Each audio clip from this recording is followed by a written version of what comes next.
وها نحن في حفل الختام، المحطة الأخيرة لبداية جديدة. والآن مع كلمة الكاتب الصحفي صفوت يوسف رئيس المهرجان، فليتفضل.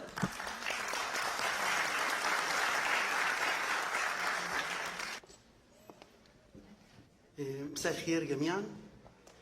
سعداء اللي احنا بنلتقي بيكم في هذه الأمسية في ختام فعاليات المهرجان المصري الأمريكي للسينما والفنون. يمكن البعض يعتقد ان تأسيس مهرجان وعمل مهرجان في أمريكا عملية سهلة وبسيطة والدنيا وردية. بالعكس، كثير من المتاعب والمنغصات والمشاكل والأزمات قد تأتي من أماكن نحن لا ننظر إليها. ليه؟ أي عمل محتاج اجتهاد، وقبل الاجتهاد يجب أن تكون في استراتيجية للأفكار. احنا في جريدة نداء الوطن الدولي مؤسسة المهرجان كان هدفنا ربط الجاليات العربية ببعض، مد جسور الحوار، تأسيس فكر أصيل عميق وطني بيحمل المبادئ والقيم والهوية والتاريخ اللي احنا نقدر نحافظ عليه، وخاصة الجيل الثاني والثالث، وخاصة الأجيال المهاجرة الأولى اللي مع مرور الوقت بتضيع أشياء كثيرة جدا، وبننسلخ من مقوماتنا الذاتية ومن قيمنا الخاصة وننخرط في المجتمع ونتكيف معاه على حساب تلك الثوابت اللي احنا بننهض عليها. المهرجان المصري الأمريكي للسينما والفنون تأسست دورته السنة اللي فاتت في 2021، والحمد لله الدورة الأولى حققت أنها أثبتت وجودها وحصل نوع من التواجد والتفاعل.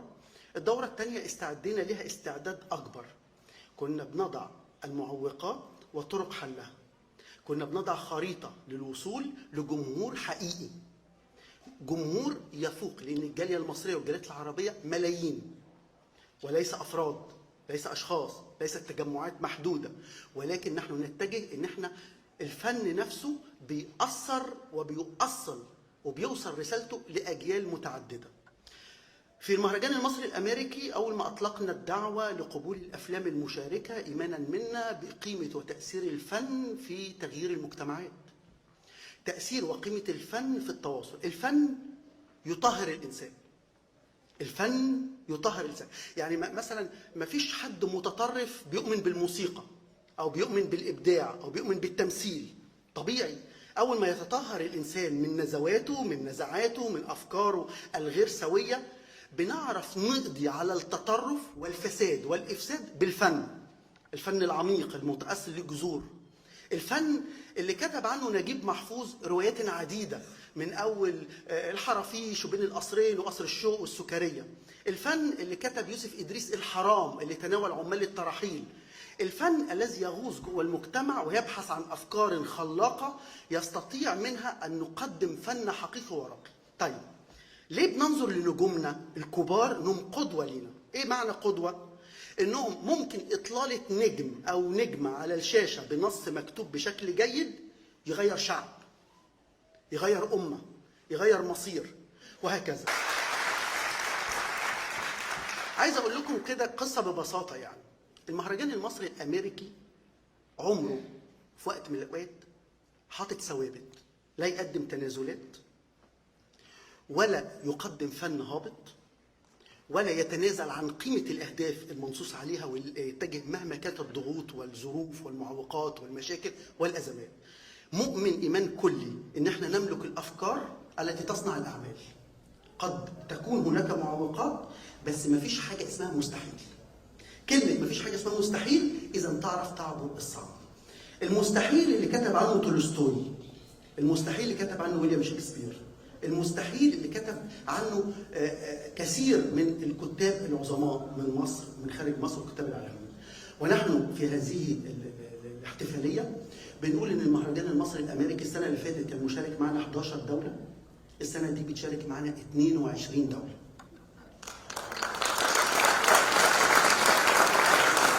السنة اللي فاتت وصل لنا 150 فيلم ما بين روائي طويل وقصير وتسجيلي، السنة دي وصل لنا 350 فيلم. أنا لما بقدم كشف حساب دقيق بقدم واقع. السنه اللي فاتت كانت عندنا لجنتين مشاهده، السنه دي عندنا 4 لجان مشاهده.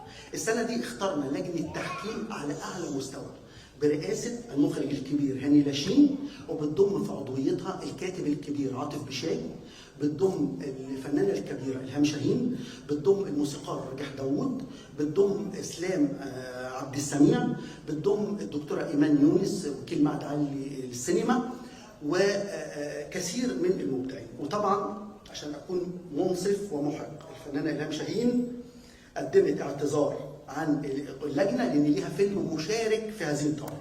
فاحتراما لفنها قالت ان انا مش هقدر ان انا اشارك في اللجنه عشان ليها فيلم مشارك.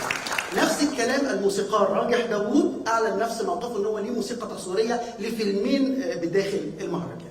انا بعلن ده بشفافيه مطلقه عشان اول ما نيجي نقول ان الفنان اللي بيحترم فنه ومهنته ودوره ورسالته عارف طالما انا ليا فيلم مشارك. هي الفنانه الهام شاهين قالت انا افضل ان يكون ليا فيلم مشارك عن ان انا اكون عضو في لجنه التحكيم، فكل الاحترام والتقدير لموقفها. السنه اللي فاتت كنا عاملين الاحتفاليه، طبعا ما كانش فيه التعداد اللي موجود، ما كانش فيه هذا الانتشار اللي موجود، كنا عاملينها في كليه سان فرانسيس في بروكلين. السنه دي اصرينا اللي احنا نعمل في 3 جامعات، جامعه نيويورك وجامعه ميدل 6 اللي احنا فيها وسيتي كوليدج في بروكلين. امبارح كان عروض الافلام 25 فيلم ما بين روائي قصير وتسجيلي ووثائقي، وكانت ختام اليوم بندوه اكثر من رائعه للدكتور يحيى الفخراني.